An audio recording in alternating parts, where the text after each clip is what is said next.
fallait se rendre compte qu'il fallait donner les explications aux questions posées, ne pas se contenter dans cet exercice de donner la réponse à la question. Pour la première question, il fallait s'appuyer sur le codage qui nous permettait de voir que deux angles étaient égaux et donc on pouvait en déduire que le triangle était isocèle. Et dans la deuxième question, s'appuyer sur le fait que l'on savait que le triangle était isocèle pour en déduire qu'il y avait deux côtés égaux ici. Dans cet exercice, il fallait être attentif encore une fois à l'énoncé. Il y avait 3 cercles à dessiner. Il fallait précisément se concentrer sur la précision du dessin, les noms des différents cercles à tracer. Et pour le dernier cercle, il était important de penser à dessiner le diamètre. Pour l'exercice 3, il fallait répondre complètement à chaque devinette, c'est-à-dire donner la réponse complète, en particulier pour les questions 2 et 4. Et il y avait 2 points qui pouvaient répondre à la question, il fallait les citer correctement. Pour l'exercice 4, là encore, il fallait être attentif à la lecture de l'énoncé pour tracer la figure demandée. Le tracé devait être précis, un seul trait pour le cercle, les centres indiqués clairement avec leur nom, ainsi que le nom des cercles. Je rappelle que les cercles s'appelaient C1 et C2, et le 1 et le 2 sont écrits en indice, comme on le voit sur la figure, avec des parenthèses, bien entendu. L'exercice 5, premier exercice qui utilisait le rapporteur, et le rapporteur était déjà placé correctement. Il fallait déduire de la position du rapporteur par rapport aux demi-droites la mesure de tous les angles. Pour le dernier résultat, cela nécessitait un calcul, plus précisément le calcul qui est écrit en vert ici. AOB égale 125 moins 32, ce qui fait 93. Par exemple, pour le premier angle, MOB, c'est cet angle-là, ici. On lit dans le sens que je viens de l'indiquer, on part du 0 et on s'aperçoit qu'on doit aller jusqu'à 55. Pour MOA, eh bien, c'est le même sens de lecture, donc on est à 148, pas tout à fait 150. Ceux qui ont marqué 152, ils ont commencé dans un premier temps la lecture dans ce sens-là, puis ils sont revenus pour lire les 2 degrés. Donc il y a erreur de lecture puisqu'ils n'ont pas pris le bon sens de lecture à un moment donné. Je rappelle qu'il y a 2 zéros sur le rapporteur et que le choix du 0 donne le sens de lecture ou l'autre sens de lecture. Dans l'exercice qui suit, on avait donc un schéma qui avait 4 informations, même 5, plus le nom des sommets. Il était attendu que la figure ait ces mêmes informations d'indiquer. Voici un exemple de construction correcte. On peut remarquer cependant que le point B n'est pas tracé correctement, la croix est un petit peu haute par rapport au segment AB.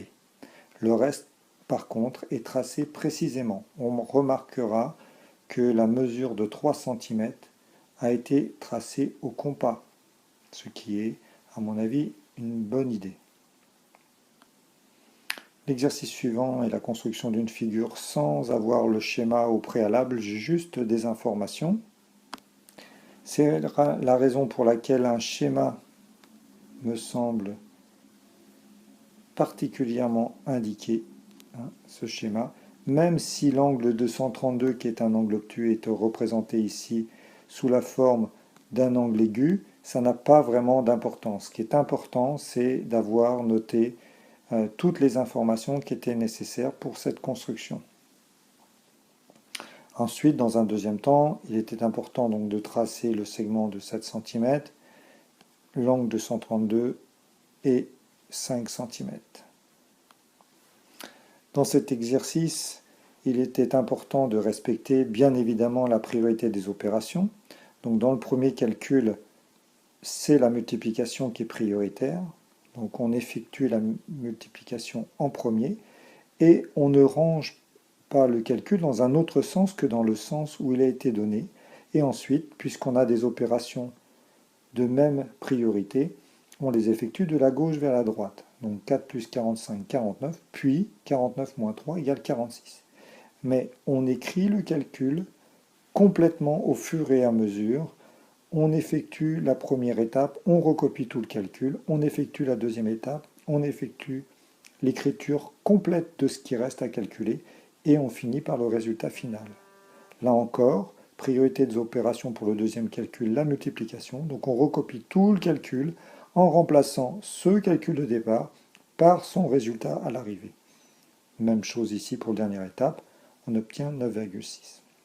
Pour le dernier calcul, il y a deux multiplications qui n'ont pas de rapport l'un avec l'autre puisqu'il y a une soustraction entre les deux. Donc on peut les effectuer simultanément et on recopie tout le calcul. Ensuite, on effectue la dernière opération pour trouver le résultat final. Un exercice de calcul, d'opération, très guidé. On vous demandait de poser l'opération nécessaire, d'écrire le calcul en ligne et de répondre par une phrase au problème. Il y avait une question au préalable à laquelle il fallait répondre finalement, c'est en fait on donne le prix au kilogramme, pourtant on a des grammes, donc il y avait une conversion d'unité à réussir ici, avant d'effectuer le calcul qui était demandé. Donc la conversion était très importante. Une fois que la conversion était réalisée, on pose l'opération, on effectue l'opération correctement en comptant combien de chiffres globalement il y avait après la virgule 4, on en déduisait donc non seulement le résultat, mais le résultat en ligne. Ici, on pouvait se contenter d'écrire 3,60 puisque communément, on n'a des factures que précises au centime de dollar. Pour l'exercice 10, il était important de bien lire le texte. Ce n'est pas nécessaire de décomposer comme je l'ai fait en indiquant chaque partie du calcul, mais je pense que c'était important de le faire au moins au brouillon pour pouvoir s'y retrouver. Donc, le nombre de fois où le gnome en question cligne des yeux par heure, c'est 12 le nombre de fois qu'il clique par minute, fois 60, puisqu'il y a 60 minutes dans une heure, fois 12 pour obtenir le nombre de clignements par jour, puisqu'il était éveillé que la moitié de la journée, 12 heures par jour, et pour avoir le nombre de jours, 365, c'est le nombre de jours dans une année. Ici, je n'ai pas pris en compte les années bissextiles, c'est pas vraiment un problème ici. Donc on avait globalement le nombre de clignements par année, et il suffisait de multiplier par le nombre d'années ici, les 2 siècles, 200 ans, plus les 82 ans.